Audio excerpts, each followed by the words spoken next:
안녕하십니까. 오늘은 세 번째 시간입니다. 오늘은 이제 주제가 행정의 기초에 대해서 이것저것 행정이란 무엇인가부터 해서 행정이 추구하는 가치라든지 기타 이제 가치라면 이념과 같은 말인데 이념, 그리고 행정의 접근 방식이 되게 많은데 몇 가지 알아보도록 하겠습니다.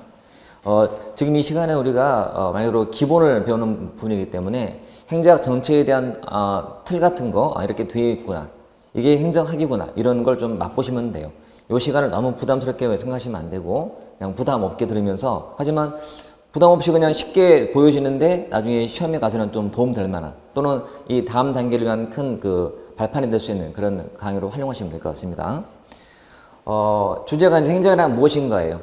무엇인가고, 봤더니 또 다른 뜬금없이 행정은 생활이다 하는 말이 나왔네. 생활이다. 우리 행정은 우리 삶에서 뗄 수가 없는 그런 내용이에요. 여러분이 태어나기 전부터 여러분들이 부모님, 어머니 뱃속에 있을 때부터 이미 행정과의 연은 시작이 된 거예요. 어머니가 병원 가서 진찰 받잖아요. 그러면 의사들이 진단을 해서 이 아이가 여아구나 남아구나 같은 거 지금은 못하게 돼 있잖아요. 그게 이미 이게 보건행정인 거예요. 그 의사가 진료하기 위해서는 의사고시를 봐야 되고 이미 국가가 면허증을 주는 거예요. 태어나서 여러분들이 이제 출생신고를 하잖아요, 부모님이. 그죠? 그러면 이미 공식적으로 여러분들은 번호를 부여받고 이제 국가기관에 등록이 되고, 또 때가 되면 취하가라고 통지서가 날라오고, 그죠? 유치원도 다니고 다, 나라가 다 관여하고 있는 그런 부분이에요. 아침에 오늘도 당장 나올 때 이렇게 차가 막히나, 그러면 여러분 누구 찾아요? 경찰은 뭐하나? 와서 좀 정리해주지. 그죠? 다 이게 행정이란 말이에요. 이게 교통행정이고, 그죠? 학교행정이며, 심지어는 여러분들이 이제 나중에 죽어서 어디 산에 묻히거나 아니면 어디 안치가 되게 되면 다 이게 또 살림과도 관계되어 있고 모든 게 다 행정인 거죠. 행정은 정말 우리 생활에서 뗄 수가 없는 그런 분야라서 정말 넓게 퍼져 있다 보시면 돼요. 그래서 뒤에 행정과 경영을 비교하지만 혁신 행정의 범위가 넓은 거예요. 넓은 데 다 펼쳐 있다 보시면 되고, 그래서 그 많은 것들을 연구하다 보니 굉장히 내용이 많아지는 거죠. 우리가 우리 행정은 뗄 수 없는 간섭하지 않는 분야가 없는 것 같아요.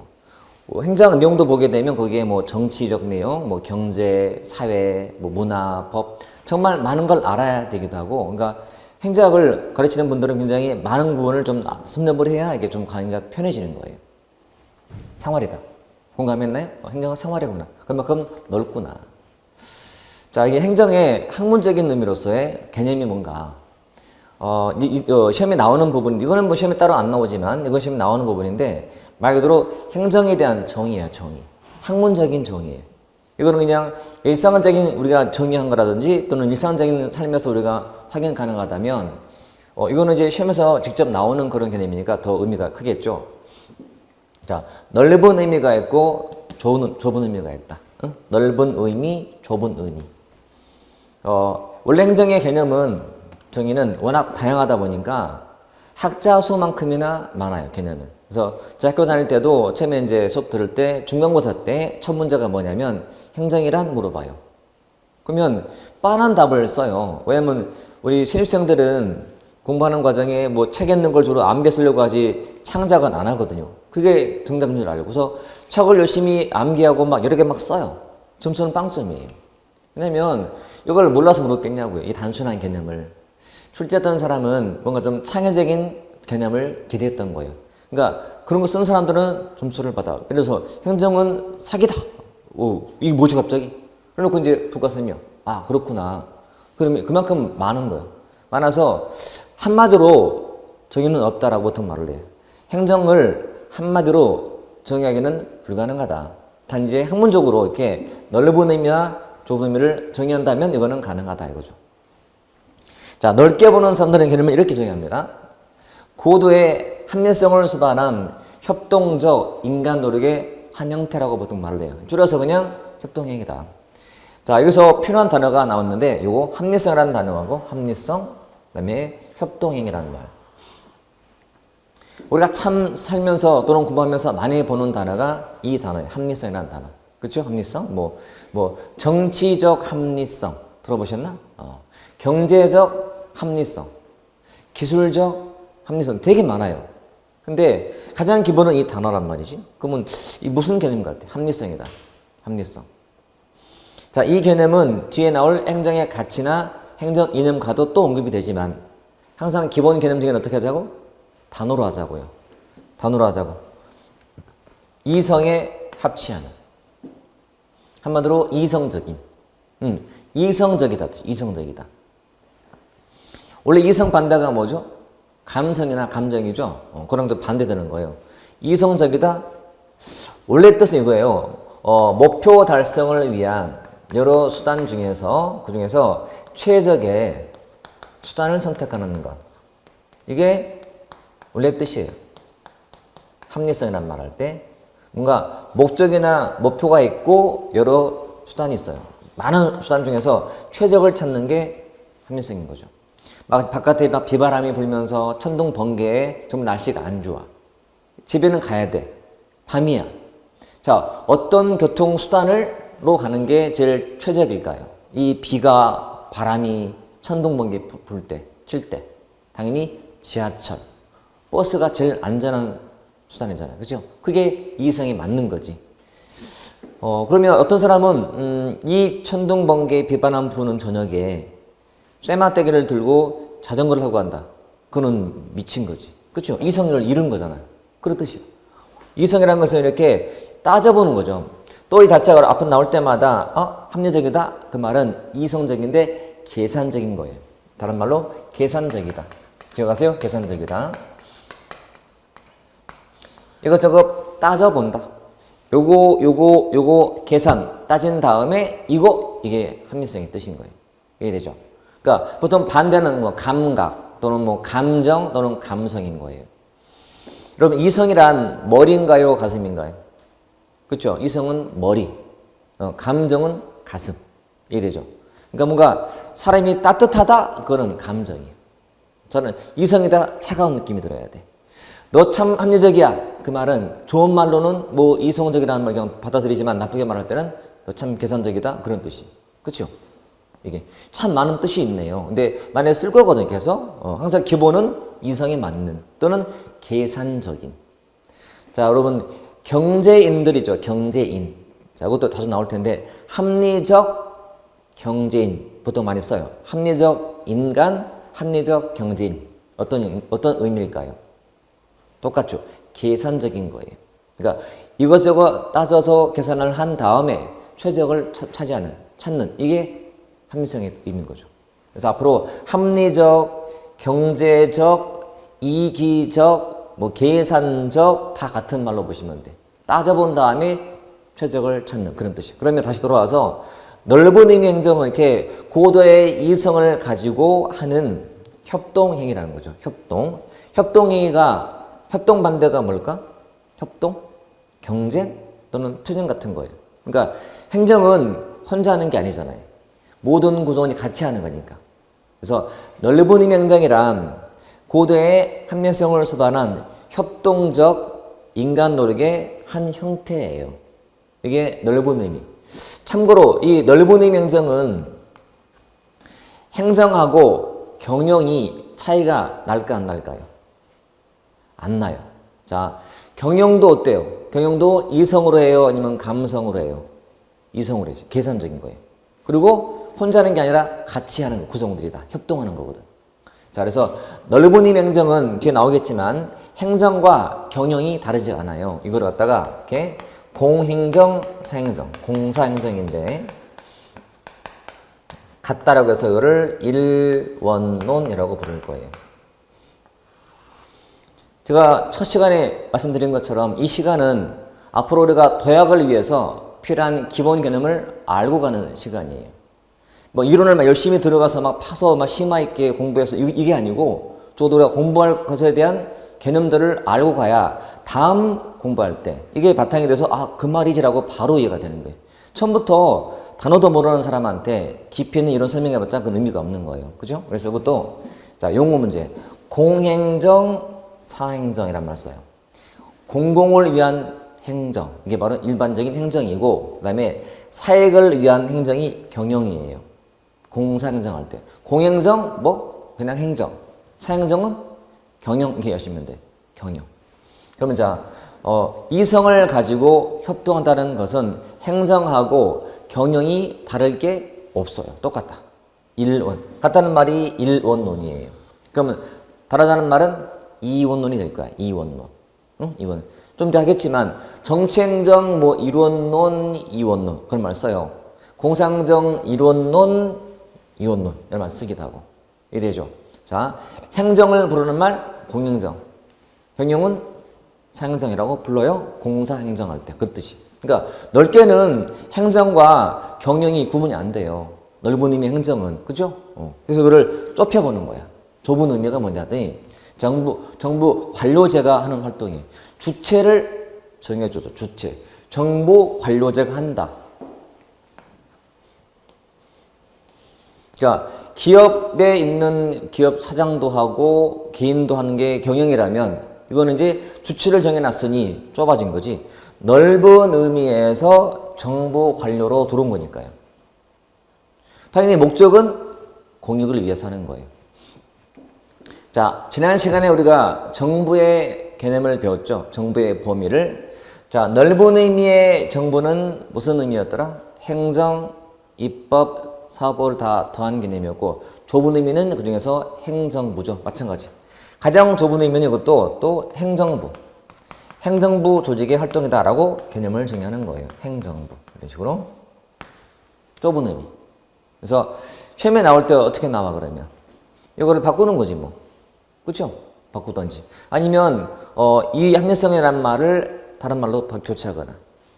항상 그러면 문제는 우리가 알고 있는 단어들을 바꾸는 거예요. 그래서 공부하실 때 거기 나오는 용어들을 잘 보고 반대말을 꼭 한번 떠올려보세요. 굉장히 입체화돼서 공부가 더 잘 돼요. 예를 들어서 어떤 지문이 연역적이다. 그럼 뭘 또 떠올려봐야 돼? 귀납적 이런 식으로. 그죠? 그 다음에 어떤 것은 뭐 개체주의다.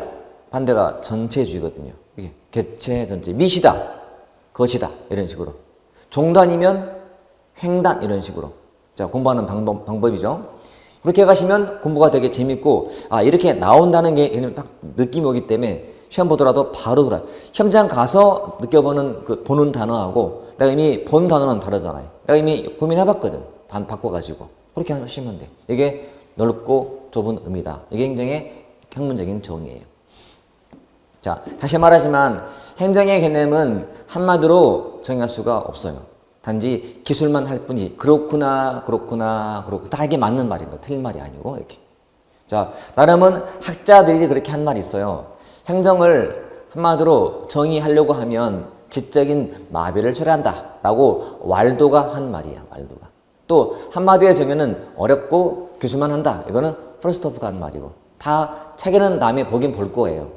이런 문제가 나오는 케이스는 적지만 적어도 언급은 되거든요. 그래서 우리는 공부할 게 참 많은 거예요. 많은데 임시행을 통해서 기본 바탕 깔고 가자는 거죠. 기본이 됐으면 여러분 공부하시다가 이만 100페이지를 공부해야 되는데 10페이지, 20페이지 힘들게 가는데 갑자기 앞에 그 30페이지 있는 데가 되게 쉬워 알고 있는 거야. 그러면 금방 진도가 나가죠. 되게 반갑죠.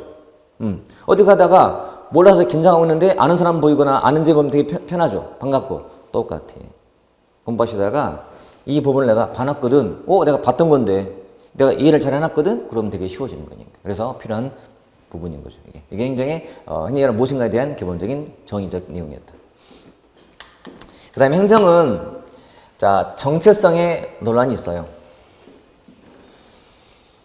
자 여러분 지금 이 순간부터는 소음기간 끝날 때까지 또는 살면서 개념을 반드시 잘 파악하려고 노력하셔야 돼요. 살면서도 우리가 좀 궁금하거나 하는 것들은 반드시 찾아서 알고 넘어가셔야 돼. 요즘에는 아주 좋은 도구가 있잖아요. 스마트폰이라고 하는. 그러니까 치면 다 나와요. 뭐 지식 검색 나오기도 하고 치면 다 뜨기 때문에요. 우리는 공부 좀 금방 해결될 거예요. 자, 정체성이 뭐가 정체성이란? 정체성. 영어로 identity라고 하죠. 정체성. 그러니까 그 사람만의 어떤 고유한 특징 같은 거예요. 고유한 면, 고유한 특징이 인간이라면 개성 같은 거. 행정은 논란이 있어요. 왜냐하면 행정은 정치적인 것도 쓰기도 하고 또 연관되기도 하고 뭐 경제, 사회, 문화, 심리학 정말 많은 학문을 같이 하다 보니까 행정만의 고유한 면이 너무 없는 거 아닌가 이런 문제. 이게 그 논란이에요. 그중에서 이제 정치와의 관계. 자, 행정과 정치는 뗄 수가 없는 관계인데, 그러면 자, 정치행정 2원론, 정치행정 1원론이란 말을 써요. 좀 전에 했죠, 여러분. 2원론은 무슨 뜻? 기본은 다르다. 옛날 초기 학자들이 갖다가 정치행정 이질론, 정치행정 구별론, 뭐 정치행정 분리론 등 되게 표현이 많았어요. 요즘에는 통일이 됐어요. 이렇게. 정치행정은 다르다를 표현할 때 이원론이라고 해요. 이거 뭘까요? 여러분? 정치행정 이론론은 정치행정은 같다. 그치? 역할이 같다. 자, 정치하고 행정 중에서요, 두 개의 역할이 달라요. 일단 봐요. 정치가 하는 역할은 주로 결정이에요. 정책 결정. 자, 먼저 전제할게요. 자, 정치행정 관계를 구분할 때, 뭐, 결정, 이쪽은 뭐 집행이라면, 이 구분은 상대적이에요. 자, 두 개를 비교할 때 이 말이 나오는 거예요. 자, 예를 들어서 일반적으로 아빠와 엄마의 역할이 다르죠. 주로 집에서 밥은 누가 하죠? 주로 엄마가 해요. 청소는 주로 누가 하죠? 엄마가 해요. 그쵸? 집안일 주로 엄마가 해요. 아빠는 뭐예요? 소파에서 잠만 자시나? 아무튼 그럼 돈은 아빠가 주로 벌잖아요. 저 주로.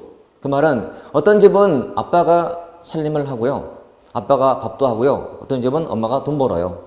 근데 보통은 우리가 말할 때 이렇게 정치가 그다음에 보통 아빠가 엄마가 하는 걸 구분이 돼 있어요. 그죠? 그 똑같아요.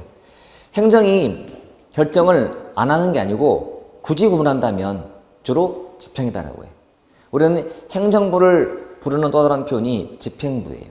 집행부. 이게 정치행정할 때. 그러면 얘가 결정, 얘가 집행.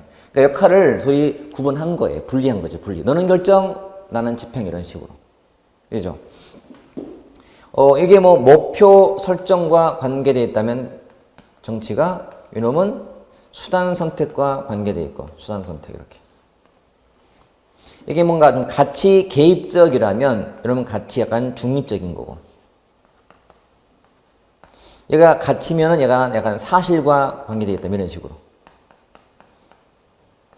자, 여러분 정치인들은 지는 책임이 법적인 책임 같아요? 도의적인 책임 같아요? 정치인들은 약간 도의적이죠. 정치가 이렇게 도의적인 책임과 관계되어 있다면 행정은 법적인 책임과 관계되어 있어요. 이런 식으로. 자, 나름은 비교했더니 그래도 비교되네요. 이렇게 이런 식으로. 물론 더 많지만 이게 정치와 행정의 기본적인 역할 구분해 보시면 돼요. 그래서 정치, 행정, 이원론은 이렇게 역할을 다르게 하자는 거죠. 다르게 하자. 정치의 역할과 행정을 구분하자가 정치, 행정, 이원론이에요. 자, 그럼 우리가 학문적으로 이 당시에 정치와 행정을 이렇게 분리할 수밖에 없었던 이유가 있었어요. 그게 뭐냐면 역관주의 폐해거든요. 자, 이건 구분하셨죠? 자, 배경은 역관주의 폐해였다. 자, 얘가 뭐냐 그러면 자, 역관주의라는 말도 뒤에서 배울 인사제도인데요. 관직을 사냥한다는 뜻이야. 직역한다면. 근데 원래 뜻은 뭐냐면 자, 공직에 사람을 쓰는 기준이 실력이 아니라 그 사람이 정당에 얼마나 충성했냐. 정당에 대한 충성도 또는 공로를 가지고 공무원 채용하는 방식이에요. 그 공무원이 그 사람이 우리가 직권하도록 기여를 많이 했다. 그러면 직권한 후에 상으로 관직을 줘요. 당신은 장관, 당신은 뭐 국장, 당신은 과장, 당신은 고급이 주는 거예요. 이게 역관주의예요. 이래죠? 자, 공직에 사람을 쓰는 인사제도예요. 제도인데 실력과는 관계없이 그 사람의 정당에 대한 충성도, 공헌도로 사람을 쓰는 제도. 이게 역관주의. 그러면 이렇게 역관주의로 공무원 된 사람들은 전문성이 높을까 낮을까? 낮겠죠, 아무래도. 전문성과 무관하게 썼기 때문에. 그러면 그 많은 동안의 업무의 능률, 비능률. 전문성도 떨어지기도 하고 또 이렇게 들어온 사람들은 신분이 보장이 될까 안 될까요? 보장이 안 돼요. 왜냐면 다음 선거 때 정권이 바뀌면 자리에 놓고 나가야 돼요. 왜냐면 서로 집권하는 사람들이 상으로 줘야 되거든, 관직을. 그러니까 신분이 보장이 안 된단 말이죠. 그러면 공무원이 신분이 보장이 안 되면 공무원 근무하는 동안에 여러 가지 부정비리가 생겨요. 그러지 않을까요? 아무래도 가능성은. 그죠? 왜냐면 내가 한 4년밖에 이 자리가 보장이 안 돼. 다음 선거를 장담 못 하기 때문에. 그러면 있는 동안에 내가 앞으로 살 길을 좀 고민하다 보니까 누가 뭐 뇌물 주면서 뭐 부탁하면은 좀 들어주고 이런 폐해가 생겨요. 그러니까 보통 폐해라는 것은 비능률, 부패 같은 또는 낭비 같은 거예요. 왜냐면 낭비라는 의미는 자리가 부족해. 정당 운동원들은 100명인데 자리가 50개밖에 없어요. 너무 50개를 만들거든요. 쓸데없이 만드는 거예요. 낭비지. 자리가 필요해서 만든 게 아니라 그냥 주려고 상으로 주려고 만든 자리이기 때문에 낭비잖아요. 그런 폐해가 생겨요. 그러면 자, 여권주의라는 것은 지금 행정에 정치적 요소가 들어와 있다 안 들어와 있다? 들어와 있는 거잖아. 행정에 정치가 개입하고 있는 거라고. 그렇죠? 그러다 보니까 폐해가 많다면 이 정치를 어떻게 해야 돼? 떼내야지. 분리하자는 거지. 분리하자는 거잖아요. 이런 식의. 공부하면서 정청정 이원론 나올 때마다 꼭 또 올라들 단어가 역관주의 폐해. 무조건. 자, 역관주의란 정치적인 요소 때문에 사람을 쓰는 거예요. 근데 폐해가 나오기 때문에 정치를 떼내자는 거야. 니네 거 하고 우리 거 하고 이렇게. 정청정을 좀 분리하자. 이게 이원론의 중요한 배경이에요. 이해됐죠? 이거 정말 중요하고요. 시험에서 많이 언급이 돼요. 그래서 공부를 처음 하는 분들이 제일 힘들어하는 부분이 뭐 정치행정 이원론 또는 이론론, 뭐 공사행정 이론론, 이원론 그 말부터가 조금 헷갈려 하는 거예요. 항상 차분하게 단어로 보시면 돼요. 정치행정 다르다 이원론, 정치행정 같다 이론론 그런 뜻이에요. 그러니까 이와 일은 그런 차이로 보시면 돼요. 두 번째, 자 정치행정 이론론 뜻이 뭘까요? 정치와 행정은 역할이 같아지는 거예요. 같아진다. 근데 정치라는 놈은 얘는 역할이 다 고정돼 있어요. 항상 정치라는 것은 뭐 하는 놈이에요? 결정, 가치 개입, 뭔가 뭐 목표 설정 이게 정치권이 한 일이야. 행정이 문제예요. 자, 정치는 가만히 있는데 행정이 멀어졌다가 가까워졌다가 왔다 갔다 하는 거야. 시계 추처럼. 그러니까 정치는 원래 하는 거 하는 거야. 근데 어떨 때는 행정이 집행만 할 때가 있고 아니면 결정도 할 때가 있어요. 지금은 결정을 할 때예요. 그러니까 단순히 행정이 집행만 하는 게 아니라 결정도 하게 되는 상황이야. 뭔가 결정을 해요. 정책을 만들고 뭔가 개입도 하고 이런 역할을 한다는 얘기지. 그러니까 행정이 정치의 기능을 같이 하게 되는 거지. 여기서는 정치가 결정, 행정은 집행을 했다면 여기서는 이 정치가 원래 결정을 해요. 근데 행정이 결정도 하게 돼. 원래 해왔던 집행도 하는 거지만 여기다가 결정 기능도 겸하게 돼. 그러니까 정치와 행정이 같아지는 거지, 이게 역할이. 이게 정치, 행정 일원론이 되는 거죠.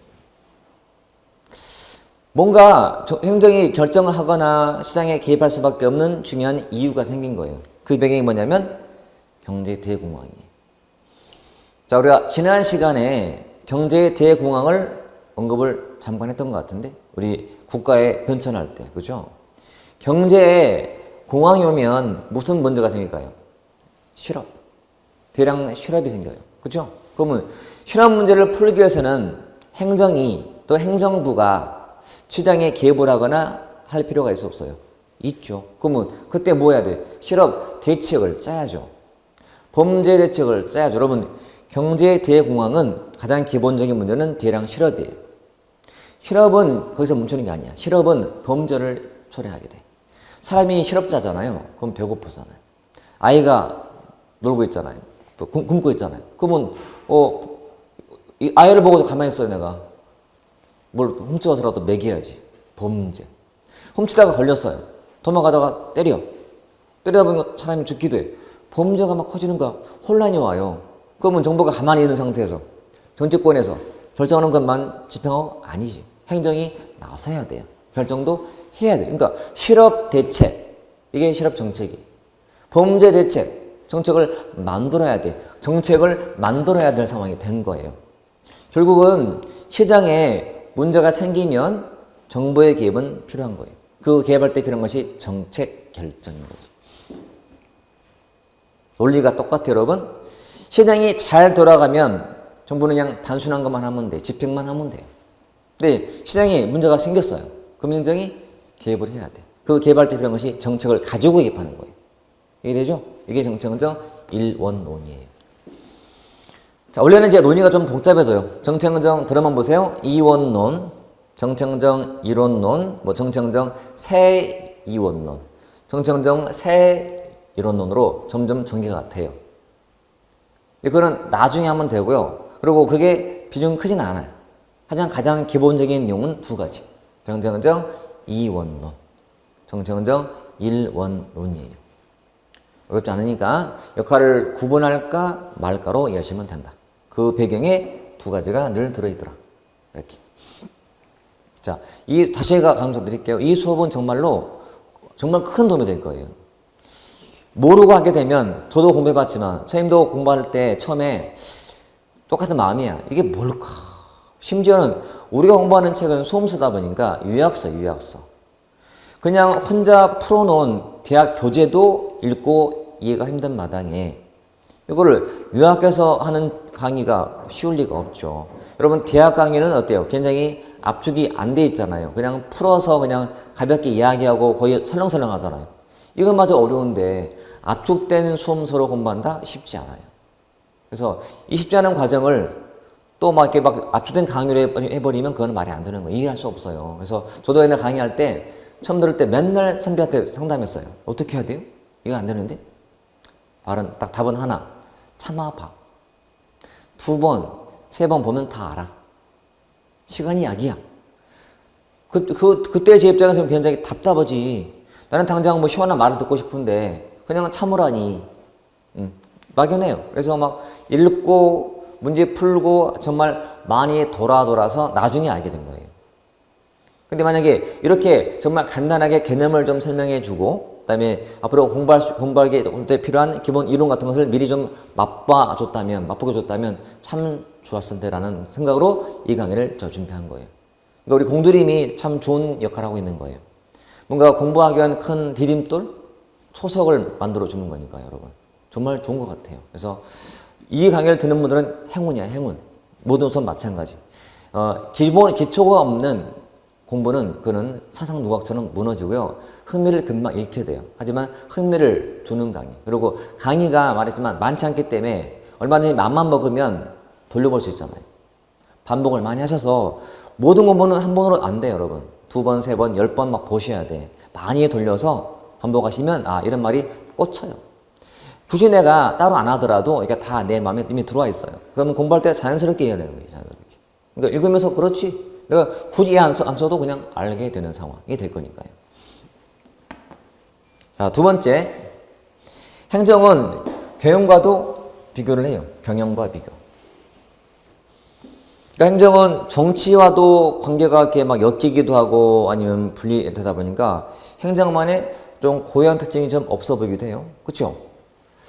행정도 또 경영과도 마찬가지. 둘의 관계가 좀 같은 것도 있고 다른 것도 있어요. 그렇죠? 자, 처음 얘기했지만 행정을 다른 말로 공행정, 경영은 다른 말로 사행정이라고 불러요. 공행정, 사행정 비교할 때. 이건 굉장히 시험에 직결되는 내용인데요. 뭐가 둘은 유사한지, 뭐가 다른지가 의미 있는 포인트예요. 사실은 내용이 굉장히 많아도 암기할 게 일만큼도 없어요. 요즘 말로 일도 없어요. 그냥 보면 금방 알아요. 자, 예를 들어서 행정과 경영은 목적이 같을까요? 다를까요? 다르죠. 얘는 공익, 이놈은 사익이니까. 그래서 이건 차이점이에요. 둘은 주체가 다를까 같을까? 주체가 다르죠. 차이점이에요. 자, 둘 다 목표는 달랐지만 목표 달성을 위한 수단인 거예요. 그거는 유사점이에요. 자, 행정을 하는 이유가 뭐냐면 목표인 공익을 달성하기 위해서 하는 거예요. 목표 달성 수단이다. 공통점이. 이러죠. 그 다음에 둘 다 협동으로 한다는 점도 유사점이 협동행위. 자, 좀 전에 봤던 광의 개념이죠. 고도의 합리성을 수반한 협동행위도 유사점이. 이렇게. 자, 둘 다 관리하는 기술이나 기법이 비슷해요. 둘 다 컴퓨터, 스마트폰, 여러 정보 기기를 이용하거나 다 비슷하죠. 관리하는 기법, 사람의 관리 기법 비슷해요. 사람의 기본 관리 기법은 보상이에요. 보상. 돈으로 사람을 움직이면 되거든. 공무원들 사기 높이고 싶다? 보수 좀 올리면 되거든. 이런 식으로. 관리하는 기법이 비슷해요. 유사점. 자, 근데 질문 할게요. 가장 좀 의아해하고 공부 처음 하는 사람들이 틀리기 쉬운 게 하나 있다. 자, 관료제적 성격은 둘 간의 유사점인가요? 아니면 차이점인가요? 자, 관료제적 성격은 유사점. 제일 주의하셔야 돼요. 많은 분들이 왠지 어감상 관료제 그러면 정보 쪽만 떠올리고 또는 행정만, 경영은 잘 안 떠올라. 근데 뜻을 알면 쉬워져요. 여러분, 관료제라는 것은 뭐냐면 이런 거예요. 관료제, 피라미드. 그러면 내용은 뭐냐면 분업이 되어 있고, 분업을 하고 있고, 그리고 계층이 있다는 거예요. 이게 관료제의 그림이에요. 뜻은 대규모 계층 조직이다. 이렇게 개념을 정해. 대규모 계층 조직. 그러니까 대규모 조직을 효율적으로 관리하기 위한 계층 조직 또는 계층 구조를 띈 조직. 이게 관료제라고 하는 거예요. 그러면 행정은 이 느낌이 들죠? 당연히.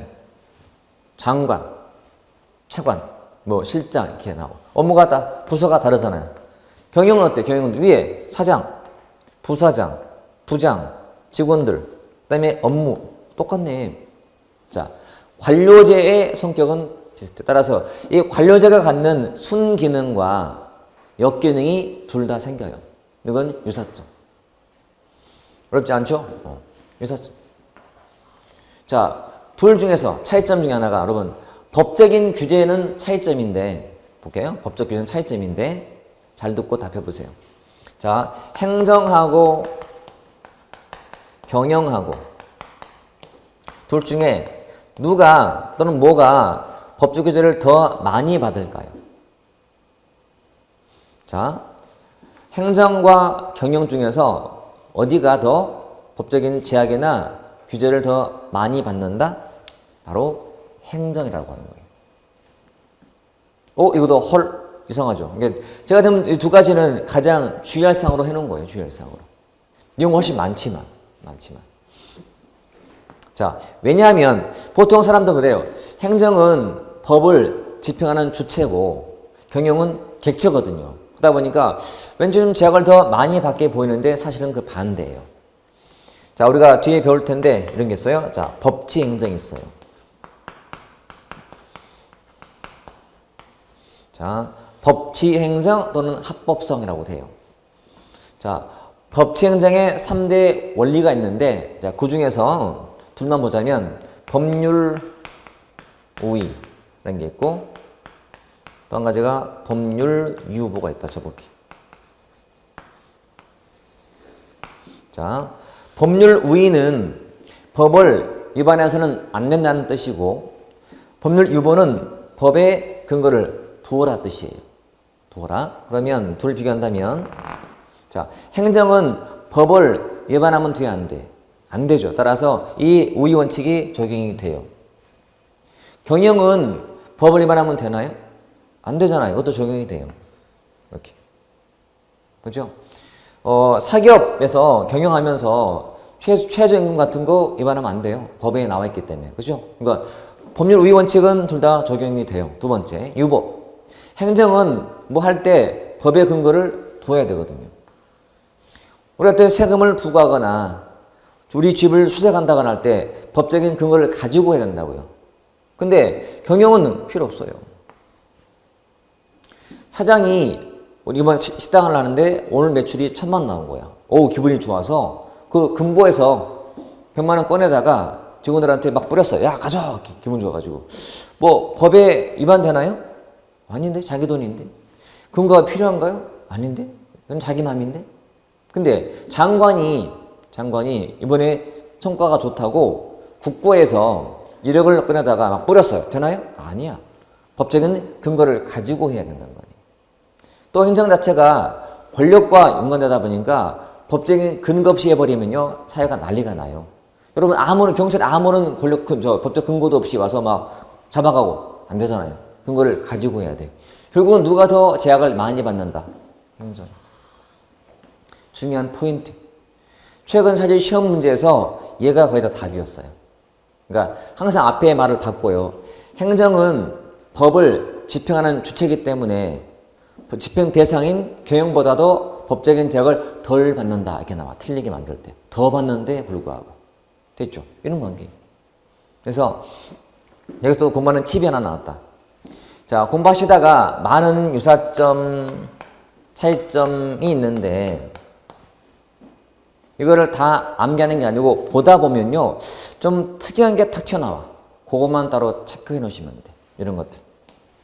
그래서 이것만 앞으로 보시면 돼요. 대신 나머지는 한 번쯤은 이해를 해 두셔야 돼요. 다 쉽거든요. 자, 또 질문해 볼까요? 평등성 적용은 유사점, 차이점. 평등. 자, 고객에 대한 평등한 적용은 유사점, 차이점? 차이점. 왜냐면 자, 행정은 철저하게 똑같아야 돼. 모든 국민한테. 주민 등록 등본 떼는데 똑같이 500원 받아야 돼. 근데 경영은 같은 가게에 같은 물건도 사람 보고 달리 받아요. 이 사람은 좀 호갱이 같아. 10만 원 받아요. 이 사람은 막 깎아서 8만 원 받아. 이게 다 다르거든요. 차이점. 전부 인정해. 그렇죠? 자, 뭐가 둘 중에서 능률의 측정이 쉬울까요? 이거 더 쉬워요.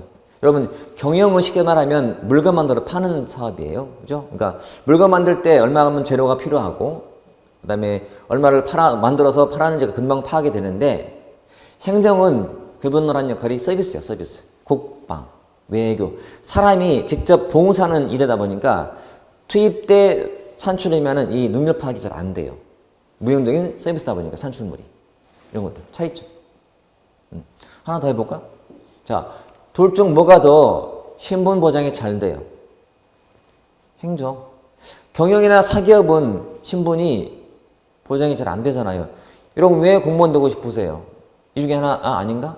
보장이 된다는 측면에서. 그렇죠? 이렇게. 그러니까 얼마든지 보면 안단 말이죠. 제가 지금 써놓은 것들은 정말 포인트만 써놓은 거예요. 공부하는 요령 알려드리기 위해서.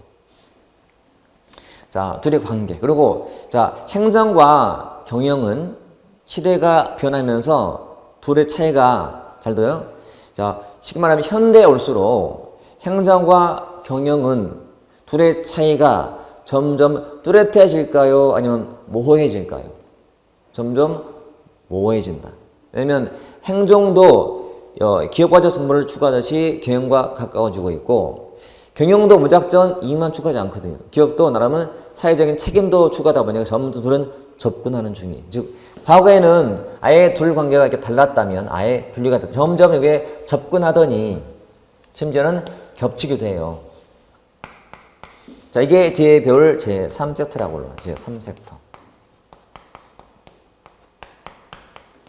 또는 3영역 또는 3부문이라고 불러요. 이게 1섹터고 정부, 이게 2섹터고 시장이고 이게 제3섹터라고 하는 거예요. 이렇게. 자, 원래 1섹터는 영리, 비영리. 이쪽은 원래는 비영리 영역이고 2는 영리 영역이에요. 그죠? 근데 3이란 뭐냐면 정부 쪽인데 영리. 또 민간 쪽인데 비영리. 이게 제3섹터인 거예요. 자, 그 대표 사례가 정부는 공기업이다. 공기업. 그리고 또 행정학에 나오는 내용이에요. 자, 보세요. 공기업. 공공성하고 기업성을 동시에 띠고 있는 기업이에요. 우리 우정본부 보면은 우편 예금자, 우편 예금하자, 예금. 다 이게 수익 추가하는 사업이에요. 그리고 NGO 같은 거. NGO는 민간 쪽에 있는데 영리 추가하는 조직이 아니거든요. 비영리 조직이란 말이에요. 이게 증거물이에요. 그래서 둘은 점점 접근, 수렴한다고 해야 맞지, 둘의 차가 점점 뚜렷 그러면 틀린 말이에요.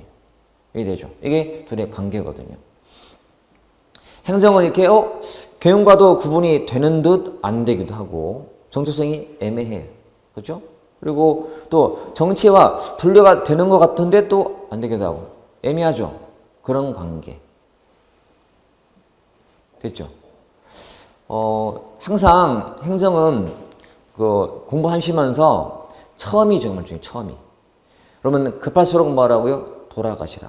그래서 보면서 차근차근 보시면 이게 다 내 것이 될 거예요.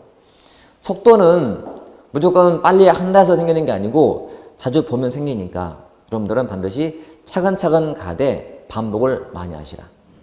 처음에 혼자 하기 힘들기 때문에 이런 영상을 통해서 공부하시면 돼. 그리고 뭐 빨리 돌려듣거나 반복을 많이 하시면 굳이 내가 따로 안 보더라도 이미 내 것이 돼 있어요. 체화됐다. 체화. 그러니까 자연스럽게 하는 게 중요한 거니까. 누가 무슨 말해도 그냥 내 머리는 이해하잖아요. 우리 살면서 누가 어떤 개념을 딱 물어봤어. 이게 뭐지? 물어봤다면 정의는 못해. 그런데 머리는 알아. 그렇죠? 똑같은 거예요. 그러니까 모든 걸 다 100% 계산적으로 할 수는 없는 거라서 공부하시다가 이거는 이해가 됐다. 나는 알아. 그럼 된 거예요. 이걸 반복해서 우리가 평생 살아오면서 많이 들어봤기 때문에 아는 거잖아요. 외국 사람들은 단어 공부할 때 이걸 암기해요. 우리가 단어 암기하듯이. 김치. 김치 그러면 어떻게 개념 정의할래요? 김치. 우리가 굉장히 흔한, 자주 만나는 게 김치인데 막상 개념 정의하려니 어렵잖아요. 근데 이거 사람들 그걸 사전에 있는 단어를 이렇게 암기해요. 뭐 배추라는 재료 가지고 양념 넣어서 만든 나오잖아요. 암기한다고. 우리 그냥 아는 건데 그 아는 게 중요한 거라고. 우리 그런 말 하죠. 우리 공부할 때 우리는 감으로 푼다. 감으로. 물론 감도 필요한데 그 감이란 오래 반복해서 내 몸에 배어있는 거거든요. 이게 저 뒤에 배울 인정이 안 묵지. 내 몸에 배어있는 감각적인 지식. 이게 뒤에 있으면 되게 좋아요. 나만의 노하우 같은 거. 이렇게. 그래서 그렇게 접근하시면 된다. 자, 이번 시간에는 여러분들이 지금 주로 행정의 개념이라든지 그다음에 행정과 정치, 행정과 경영 문제를 봤다 보시면 돼요. 자, 쉬었다가 좀 보겠습니다.